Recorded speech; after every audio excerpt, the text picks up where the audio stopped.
Hi guys, welcome back to August Love Story, the channel. My name is Artieka. I'm Tommy.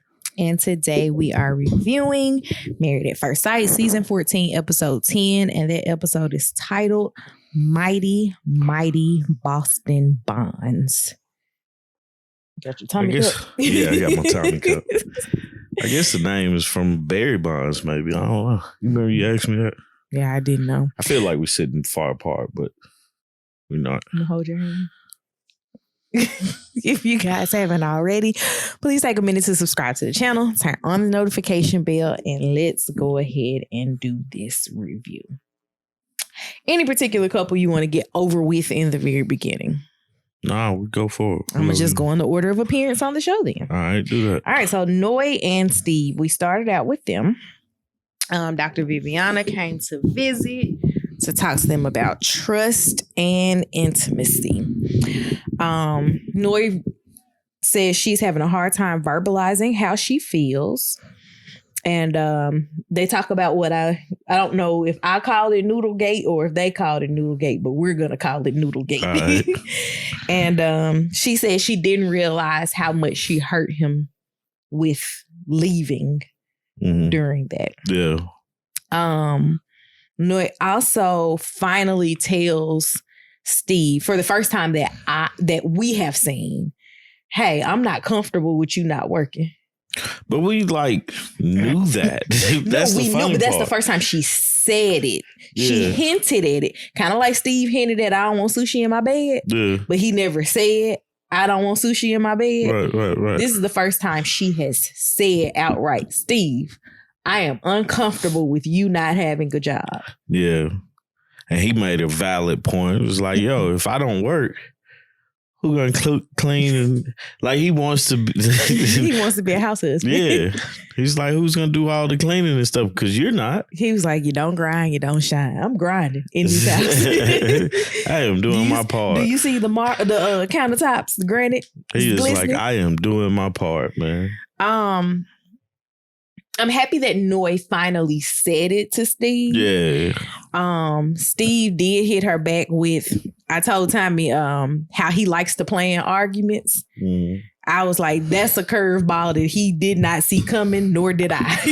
No, nobody saw that, man. When Steve was just like, hey, how about we do a trial run of you pulling your weight in the house, and then I'll see about getting a full-time job. But I didn't even see it as her not pulling her weight. That's how house. He said it. Yeah, that's how he said it, because that wins the argument. You know what I'm saying? But I saw it more of, these are the roles that y'all fell into because I'm working versus you just here. Yeah. It's kind of like in our household, because I'm with Lily the majority of the time. Even when you're here, she gravitates to me. Like, mommy, can I? Mommy, will you? And it's just like, dude, you just passed your dad to come ask me this question. Yeah. So, I mean, I completely get it. From that side, like you said, the natural, this is how the roles fell. But I think they need to look deeper into, I don't even want to say deeper. What's the best way to say this? I think that we need to put a dollar amount on the table. I don't even think a dollar amount. She was, because what she said was, she was like, she wants them equally to contribute. And Steve is looking at it from a standpoint of, well, we still need to clean, we still need to cook, all these things. She's looking at it from a point of, but you need to bring money into the household. Like, you can't, she doesn't want to feel like he's freeloading off of her because I can cook and clean by myself. And I completely get that. That's why I said I think there needs to be a dollar amount on the table, because Steve could say, oh, I'm going to go get a job at Chick-fil-A, right? Yeah. I'm not going to get a management position. I'm going to just give me a little job at Chick-fil-A. I'm working. That's what you asked for. And I don't think that she would be happy with that being the answer, right?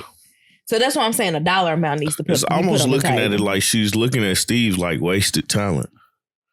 Yeah. And I mean, I get it. Talent acquisition coordinator. That's what she does. She looks at talent,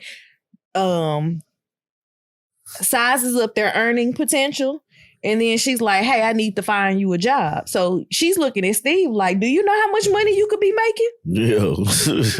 How much money you could be bringing back to the household. Right.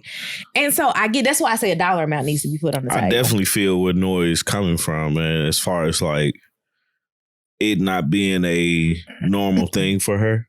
Mm-hmm. Like especially for the husband to be at home, but for not both, I want to say spouses. Yeah, both spouses being like working spouses, you know, I get that. I completely get it too. However, that's why I say a dollar amount needs to be put on. Yeah. I think that's the biggest part of my argument with it. I get you.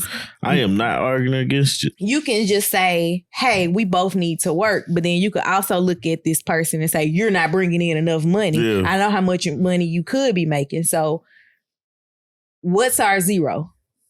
Like, what is the amount of money that you need to make? And it's one of the things that Noy said a few episodes ago about marrying people's childhood traumas. Yeah. Noy, money is a issue and a factor in Noy's childhood trauma. And Steve didn't live that life. Right. So with Steve not living that life and Noy having that trauma surrounding money, that's her money story. Mm-hmm. They have to find a way to get on the same page. And the easiest way to get on the same page and not feel like wasted potential is literally like, all right, dollar amount it. Yeah. Let's see. So, after that, they had a 5 census activity, and I don't really remember any of their questions. The only thing that I noted was that one of the things that he said he wanted to do together was shower together. And she was like, she wants to have sex in a semi-public place. And he was like, all right. He didn't even say no to it. He was like, I'm a fantasy pleaser. He did say that. He was like, I will help somebody live out their fantasy. Right. Except for if their fantasy is me going to work full time. Yeah. That'd be crazy if she'd been like, for you to get a job. My fantasy is for you to get a job. Steve would have looked at her like, can we break up now? Or, what are we doing here? All right. You got anything else for them? They talked about their fears a little bit. Our fears not surviving as a married couple. Mm-hmm. And his is not adjusting, won't grow and adjust the way they need to. I just thought like they have the same fear, which is, okay to have that fear. But I mean, if you focus on your spouse, pay attention to your growth and focus on like the growth of your spouse, I don't feel like those are, that's a way to defeat that fear. Is be open, communicate with each other and stuff about what's going on. Don't just leave about some noodles. Right. Don't just leave about noodles, but also don't just want to do things or go and do things, but don't talk about the other, talk about it. And even though you may not be interested in it as the other spouse, don't have some type of input into it. Because there's been plenty of things that I hadn't been interested with you. And I just asked questions about it. Mm-hmm. Like I could care less if you did it, but, I just make it where I'm interested in it because you're interested in it, I like to ask enough questions to feel like I can entertain a conversation. Like if you were talking to another person that was just as excited about it as you, I could still have a place in the conversation, even though I don't care. Right, yeah. I like to be that informed. Yeah, that's what I mean. It's like find the interest or be able to hold the conversation right. with what that person is interested in and support them. Like, so, no, I don't have anything else for them. All right. So next up, I have Lindsay and Mark. Mark the Shock. So she's Skyping or Zooming or something with her friend. Video chatting her friend. And I made it important to say that they are on day 22 of their marriage. And she said they haven't had sex in 2 weeks. But then she contradicted it and said we had sex earlier today. Yeah, she just be. So I'm like, which one is was it 2 weeks before today, or are you not counting today as y'all had sex because it wasn't fulfilling to you? Mm-hmm. That's what it is. She doesn't count it as being fulfilling to her. Mm-hmm. I don't really know what to say about that because I didn't like the conversation that she was having. First off, let me just start by saying I talk to my friends about a lot of things, but the only reason that my friends and I know that anybody has sex is because we have children. Like collectively. Right. Like outside of that,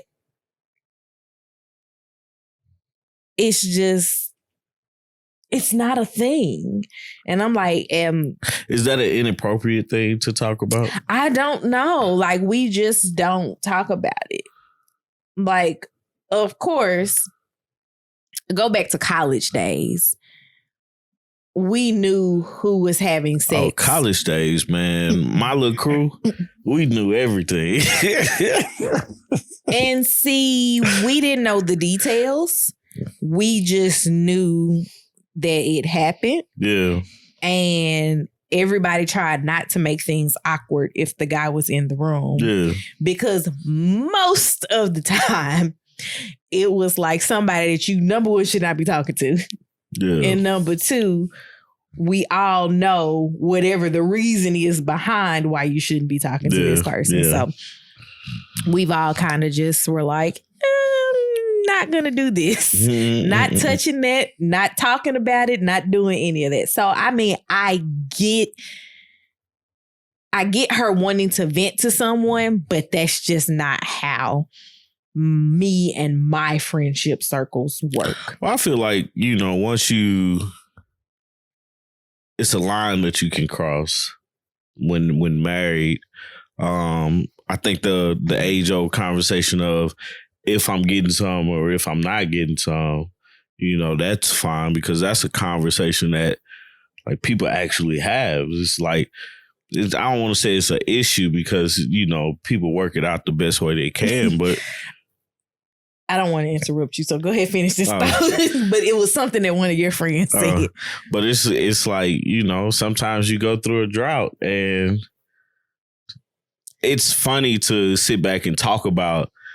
Like, it's not funny while you're going through the drought, but it's funny to be like, yeah, it's drought season over here, and the discussion is had. And that's like one of the things that I was actually laughing about. I thought about like, you used to play video games a lot more than you do now. Yeah. And I remember one time walking into the room and your headset went to the TV and your friend was like, man, we all married. Ain't nobody getting nothing.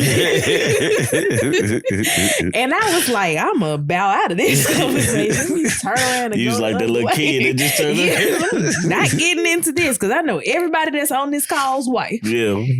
I'm not getting involved in any of this. But that was just like, it was a funny thing because that was just like said out loud. I think that's an appropriate thing, you know what I'm saying? But like, I don't think going into details. Yeah, I was gonna say, I don't think going into details is appropriate. You know what I'm saying? It's like, yo, I'm not getting any, or yo, I'm getting some, but that's as far as the conversation. Now, if it's like you're trying to like how Dr. V brings in a box, because that's something I was thinking about, is like, like gifting people that stuff, not knowing how, but how to go. Her job is about sex and intimacy. So like her doing it makes sense, but like me giving somebody a vibrator doesn't make sense. Exactly. It's just like, why are we doing this? No, but you know, she talked to Dr. V, and I appreciated Dr. V stopping her because she was saying some mean things about Mark. Like, she asked about how sex was with them, and Lindsay under her breath was like, "It's dead." And Mark just looking like a deer in headlights, you know. And then she said something else about they were talking about sex, and then she said something, and Dr. V was like, "Do you want to have sex with him?" She was like, "First off, you're rude." Right. And I mean, I get it. It's just telling me that there's ways to tell people that what they're doing isn't working constructively. Lindsay's not doing it constructively. Lindsay's pouting. Right. And Lindsay's mad because Mark is trying to find a happy medium with her because he's frustrated because she's not listening to him. And it's all about Lindsay. It's all about Lindsay, but it's like Mark is a participant here. You know, yeah, he gonna want to have sex because he's a man. He's a human being. Who doesn't want to have sex? You know, well, it's something. Anyway, man. I didn't say anything. It's more people that want to have sex with their spouse than they don't want to have sex with their spouse. Let's put it that way. Okay. But it's like he's trying to figure out, okay, so if sex is not the answer, right? We take it off the table, or I take it off the table, and it's unheard of for a man to be like, "Nah, I don't want to have sex with her," you know, or it's unheard of in Lindsay's mind because Lindsay has this golden pot that she's sitting on in her mind. Okay, you know, so not going there either. It's like for that to be the case, it's like, what do you do to fix it? You know, how do you handle this? How do you do it in a mature way? And Lindsay can't do that.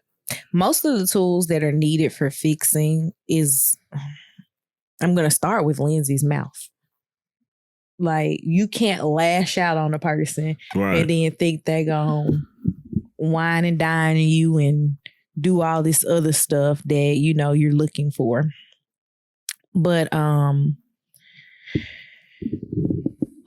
they get through the conversation with Dr. Viviana, and then Lindsay sets up a Nerf gun fight for him, and it was really intense for him. She was having a blast. After the Nerf gun fight, they got to their trust and intimacy basket, and they had a ball gag and candy G-strings. And was that like the pen? Was that candy? That she wrote on his head? Yeah, I think so. It was just some type of gel or something like that. Yeah. So they do the silent treatment cards, and I was like, I feel like in this activity, Lindsay just needs to be the only one gagged for a minute so that like Mark can get something out. But they complete the activity, and for me, their activity was a little bit weird, and I don't feel like it was going to lead to sex. Like, it was just like Lindsay's extreme laughter and all that other stuff. I was like, this isn't going to lead to sex. This is just... I mean, it could have, man. This is just an activity that we're doing in hopes that we can build some intimacy with each other from said activity. You got anything else for them? I mean, like, eventually she told the girls that they were, you know, having sex, and that she was orgasming now. So I guess it did actually help a little bit. So, speaking of that, girls' activity, actually they split into the spouses. So the girls want to do aerial yoga, the guys want to play ice hockey.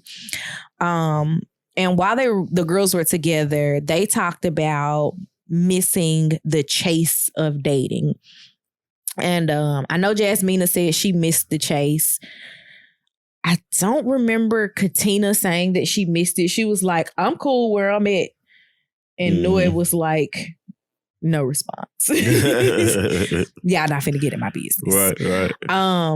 But yeah, during that conversation, Lindsay did bring up that, you know, they were having sex. Now they're trying to get through some hurdles and things like that. And hoping for the best from it.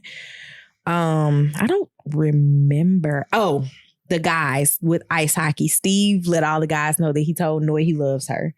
And they were all like, what did she say? Yeah. But I think, didn't everybody know about Noy's previous I Think I'm in Love with You? No, I don't know. I can't remember if they all knew or not. Michael did get to a point in the conversation about one of the things that he realized about marriage, and he was saying that he didn't think it was supposed to be this difficult. And I was like, it's not. No. Because Michael I feel like him and Jasmine are just having... We haven't gotten there yet. I know. I just feel like they're having such unnecessary conflict. Just throwing that out there. Yeah. Jasmine and Michael were going to be my next couple because I had nothing else for Lindsay and Mark. Did you? Nah. You sure? Mark is still saying that he needs her to listen to him. Mm-hmm. And that's going to be our downfall because she don't listen. That's why her family and friends said they needed that no button. Yeah. And he's not using it. I haven't seen him use it not one time. It's on her desk. Anyway, go ahead, man. Jasmine and Michael. All right. So Jasmine and Michael sit down and talk about their need to communicate more throughout the day. Basically, send text messages, check in. How you doing? How's it going? Blah, blah, blah, yada, yada, yada. Michael, he didn't say this, but his face said why.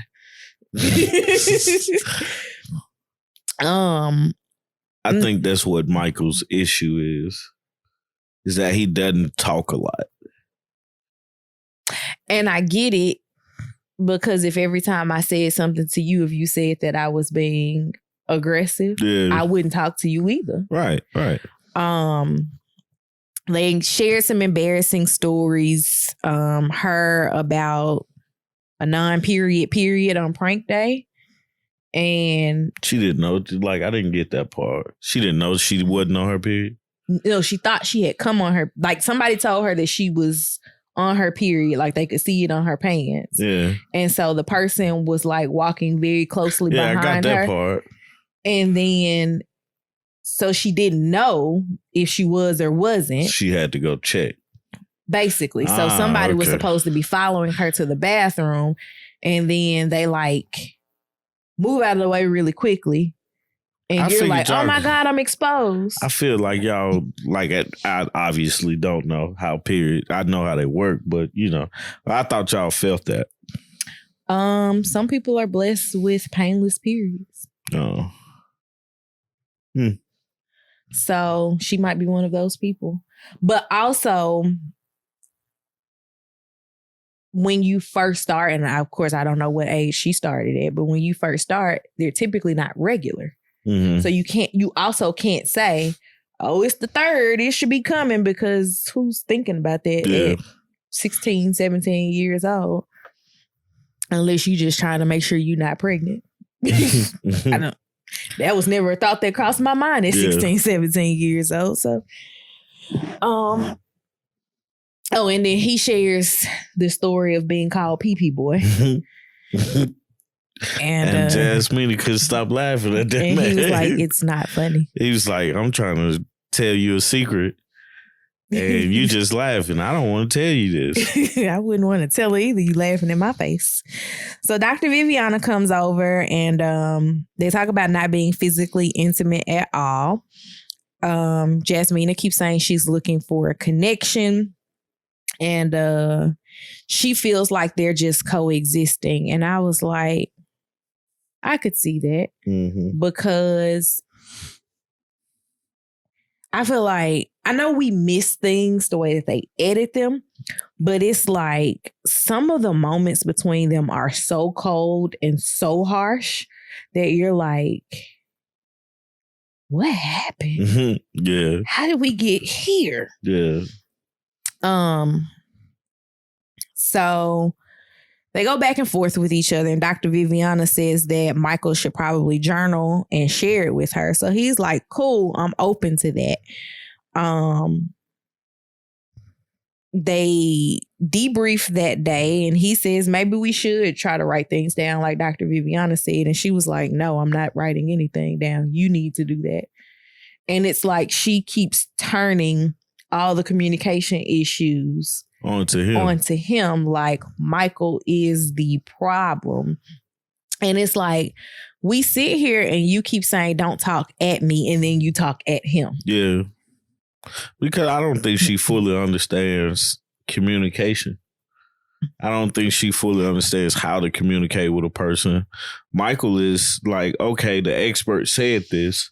What we're doing is not working, so let's try it this way. Mm-hmm. Which, I mean, common sense to say, okay, we want this thing to work. Let's try some stuff. Right. And, to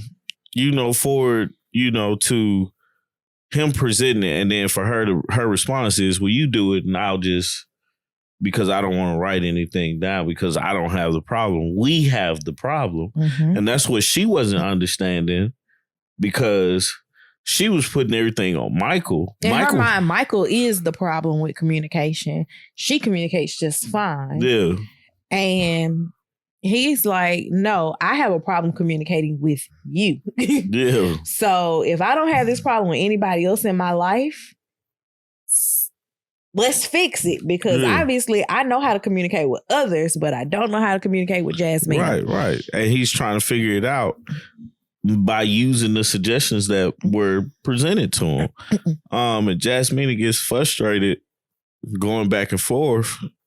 And I'm thinking to myself, like, how do you expect this to work? She kept getting upset saying that he was interrupting her, but I was like, do you realize how much you're interrupting him? Yeah. She felt like they were just talking in a circle, which they were, but it's because both of them were trying to make their point, and her point, nobody was, like, even when he tried to give in to what she was saying, she still ran around in a circle. And I was like, he said, okay. Like, what's the issue? You thinking that y'all don't need to journal, and he just needs to fix whatever it is that he needs to fix. And he says, okay, we won't journal. We'll throw the journal out the window, which I think you should. You should what? You should journal anyway. I do it sometimes, when I'm frustrated and I just can't. I know if I say something, it's going to come out the wrong way, and it's going to be a bigger issue than it needs to be. I write it down in my journal, read it back to myself, and then I'm cool. Just that simple. That simple. I said one day somebody's gonna find my journal and be like, man, he was unhappy. Dang. No, because it's like, I had never tried it, right? And to be frustrated because you can't get whatever it is that you're thinking or what you're feeling out, because it's going to cause more trouble than it's actually worth. And you're trying to deal with it with your spouse, and you can't. Right. So where do you put that frustration? Because it's going to come out somewhere. So I thought it was a great idea to journal. Jasmine was not with it. Michael was, and they moved on from that. I don't think they moved on. I think they just kept. I think they're sweeping everything under the rug, and that's going to be their downfall. They're sweeping everything under the rug because I think she's made up in her mind that she doesn't want to be married to him. I can't do this with him. This shouldn't be this hard. And she's just like, no, I'm not budging. Like, she's not budging on anything. Yeah. So they go do tantric yoga together.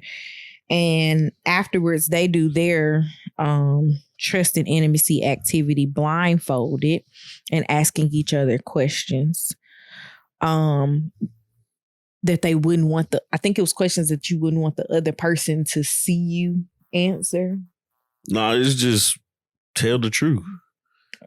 Okay. Yeah, like the honest truth or something like that, you know? And I can't remember the questions, but there was one question where he was basically like, nah, I don't like talking to you because you act like this towards me. That's big paraphrasing.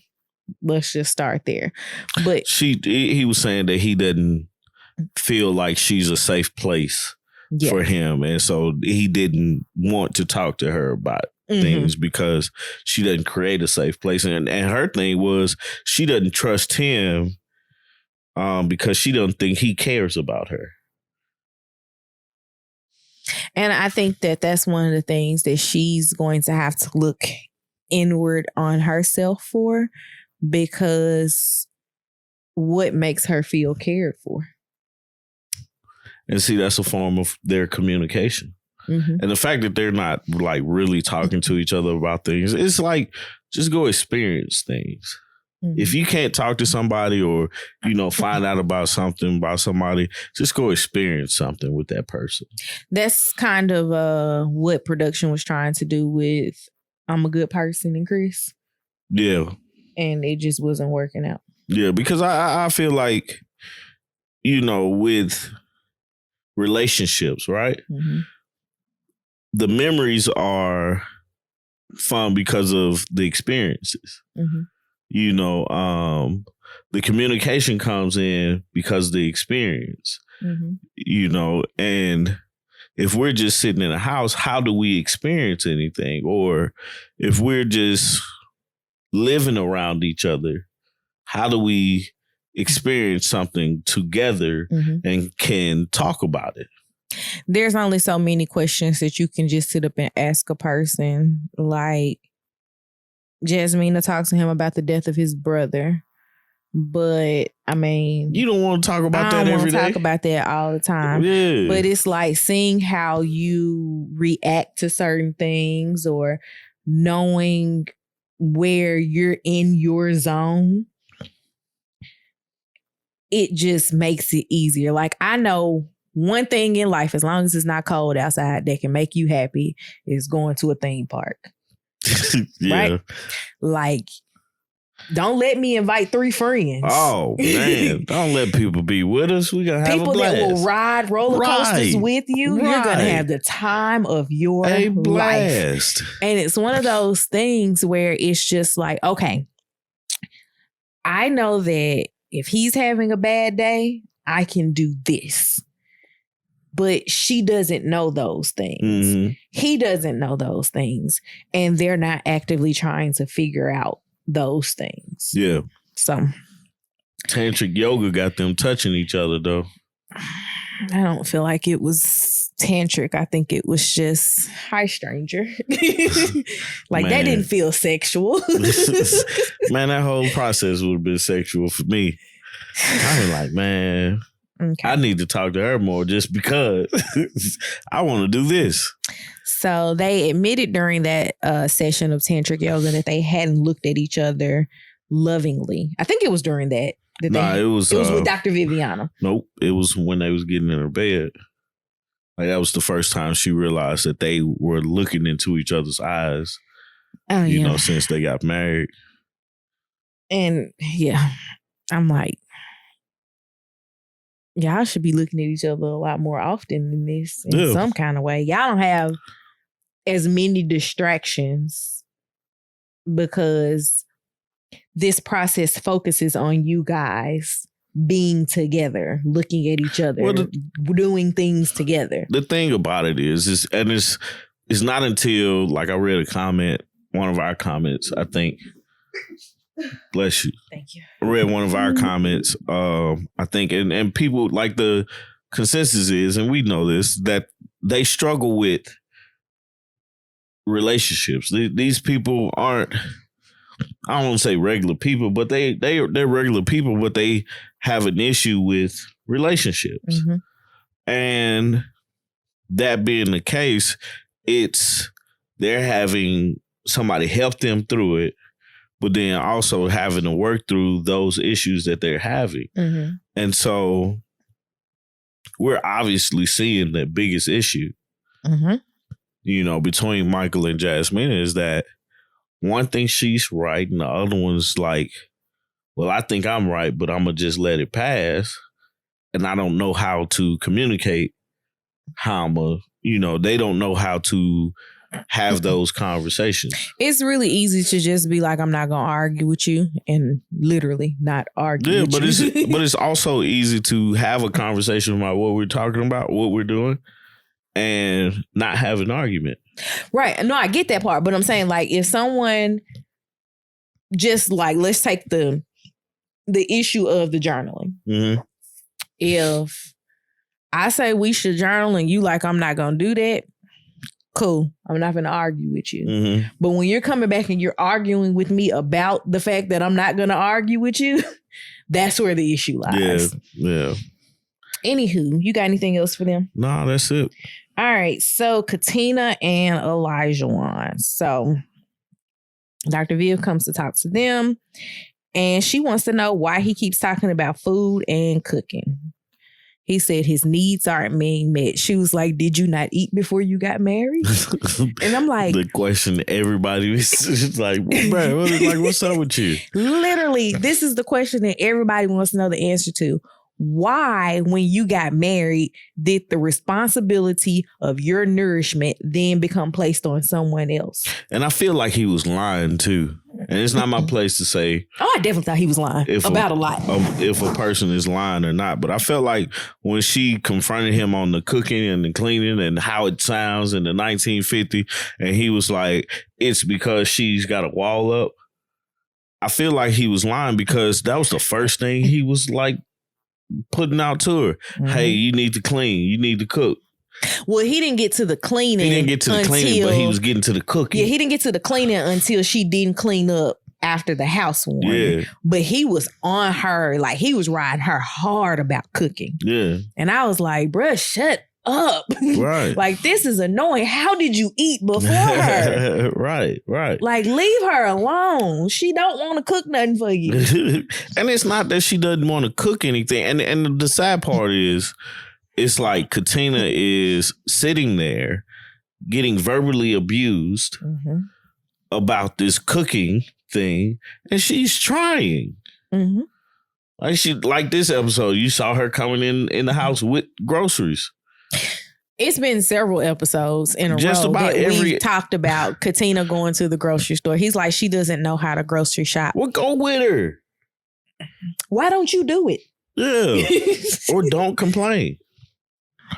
Like, you can't complain if you do it. That's just one of those easy ones too. But he called her lazy too. He did call her lazy. And one of the things that really so my best friend said it grinds my gears. He also says it smears his pap, but I'm gonna let that one go. How he kept saying she's home all day. She is at work. Yeah. Like, I don't know how demanding Katrina's job is, right? Because that's really not important. Mm-hmm. But she is contractually obligated because when she signed on a dotted line and gave them her checking account and routing like numbers, and they gave her access to all of their systems, she is under a contract to perform a job during a certain amount of hours. Yeah.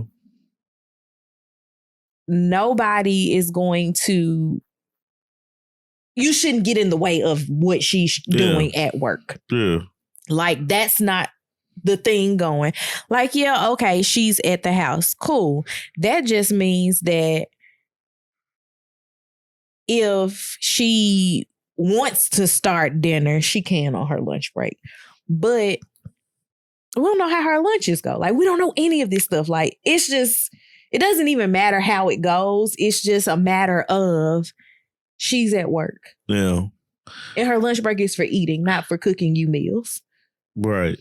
But the thing is, it's like, I get it when he's like, man, but we got to eat and we got to have a clean house. And the only thing that I was thinking of that time is you have to understand who your partner is. Mm-hmm. If you're the clean one, which is okay. And I think Dr. V was saying that too. She also said he's going to be divorced multiple times with this line of thinking. And I was like, she said his archaic views says he won't be married to anyone. Yeah. But it's like, man, you have to realize a person is not you. Mm-hmm. They're not going to move the same way as you. They're not going to view things the same way as you. Importance of things aren't going to be the same. Mm-hmm. So you have to, and that's what this part of the process is, not to change a person, but to see if what's going on in this person's life is compatible with the way you want to roll. Mm-hmm. And Lord knows, with the way that his viewpoint is, it also feels like don't let them introduce children into this situation. Right. Because it's going to be her job to do everything for these children on top of cooking and cleaning for him. And you still need to go to work. Like, yeah. That's not like how this works. No, not at all, man.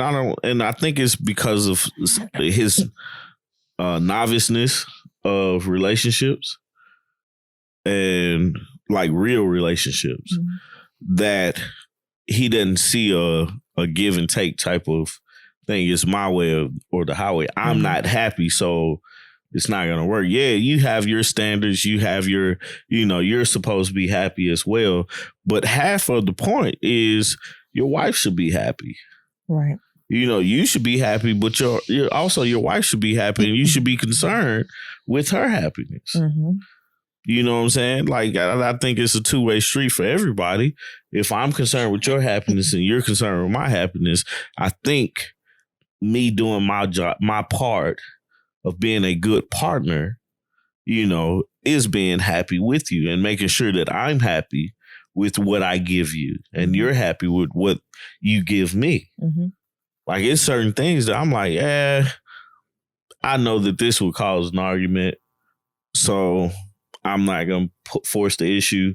If I can get her to do X, Y, and Z, then I can finish up the rest. Mm-hmm. It's not so much work for me. And I think with them, they're looking at everything as being a 50-50 thing, which in one of our podcast episodes, we talked about is relationships 50-50. And the conclusion we came out with is no. No. Because I'm going to be better at certain things and I'm going to have importance of certain things. And there's also going to be things that are more important to one person or another. Right. And so because that's the case, I'm going to take more responsibility of doing it versus you. So I don't know, man. Elijah just needs to get his, I don't know. He needs to think differently, man. One of the things that he made me want to hit him in the mouth for was he said that Katrina doesn't react to him because she's not vulnerable. And I'm like, what? So you're doing this to get a reaction out of her. That's why I thought he was lying. Right. You're doing this to get a reaction out of her. And because you're not getting a reaction, she's not vulnerable enough. It's because she hasn't reached out and slapped you in the mouth. Yeah, that's the reaction that you need. That's what he's waiting on. That's the reaction he needs. That's not the reaction that she's going to give. Yeah. Well, actually, I don't know, because they're preview for next week. Yeah. But he touched the button then, didn't he? He pressed the wrong button that day. But yeah, I feel like he is not being authentic in what he wants. And he's trying to beat around the bush on it with saying, oh no, because, she should know how to do these things. But let's be realistic. Everyone does not. Mm-hmm. I know people, when we started college, their moms were like having to teach them over the phone how to wash their clothes. Yeah. And it's like, does that make them less 18 than me? Not at all, because we all had a birthday. Yeah. And we all turned 18. So you can't insult that. It's what you were taught, what you view as an important factor, and how you manage those important things. and they're just not on the same page. And I don't know what page he's on. I really would, like you said, I would love to know where his views of marriage came from. Mm-hmm. Like, what TV show did you watch? Because it wasn't the Cosby Show. No, I couldn't have been. I got nothing else. I don't know what he watched, but I know a lot of things that it was not. He was watching, what's that old show that the Jeffersons... Archie Bunker. Yeah. That's what he grew up watching, man. Yeah, and everybody ain't the Edith. Right. Or Married with Children. Even Peggy was getting on Al. Yeah. But it's something that's not clicking, and I can't blame it on not seeing it firsthand. But he knows his view doesn't fit with today's world. Right. You know what I'm saying? And he tries to clean it up when Pastor Cal comes. He tries to clean it up when Dr. Viviana comes. And that seems like the only time that Katrina stands up for herself is when they're there. Mm-hmm. And we're like, Katrina, you got to say more, because it's not about pleasing him. You're playing into this. You're an active participant. Into this archaic mindset of 1950s, 1960s, the wife cooks, cleans, and have babies. Mm-hmm. You know what I'm saying? And so because of that, it's like, you got to speak up. Elijah, want to get out my face. Right. You have to say something. You have to say, my standards not being met. Right. I'm not happy. You know, because that's different when it comes from you to him. Because you can tell that's something he's not thinking about. Mm-mm. He's like, yeah, I would have left her a long time ago, boom, boom, boom. But would she have left you? Mm-mm. And that's the challenge in marriage. So, ending the episode, Katrina sets up a movie night for him, complete with snacks. And he says that she's showing her emotions through actions. And I was like, I don't see that as showing your emotions. Yeah. I missed something. He'd be lying. Last but not least, they got their care package. In that care package, I laughed because I told Tommy, the stuff that was in that box or in that basket is not stuff that you would just throw away after this activity is done. Could you imagine like cleaning out your closet, getting ready to move, and like you just break out this whip and stuff, and you just sitting in the room in the middle of the floor, like in your keep, toss, donate piles, and you got this on your head. And he was like, yep, I put it on. Yep, I sure would. And be like, remember this? Right. So one of the things that was listed in that list of things was the body shot, which Noy took a body shot off of Steve. In a cap. And Katina grossed me completely out. Because me and Tommy always talk about stinky belly buttons. I don't know why we talk about this a lot. He'd be like, did you touch your belly button? Did it stink? Like, he always asks this question. Like, he asked Lily this question too. But I was just like, that is gross. Does he clean out his belly button and you just put alcohol in it and slurped it out? Oh, that was so disgusting to me. Yeah, I guess the alcohol kills the germs. It doesn't make it any less disgusting. Yeah. Oh, it's nasty. But yeah, looks like usually they would put it in a bottle, in a shot glass. Yeah. It just didn't sit well with me. Yeah. Anywho, looks like that ended with sex, or at least the potential promise of sex. Yeah. I think he thought he was getting some. I don't know if he did or he didn't. Sex is the least of the concerns in this relationship. Like, I think that they can figure out sex with each other. I think that he needs to figure out how to be a compassionate human being. Mm-hmm. And that's where he's lost me. Yep. Me too. That's all I have for everyone. Yeah, that's it. All right. You got anything you like to say to the people? Anything you working on, doing?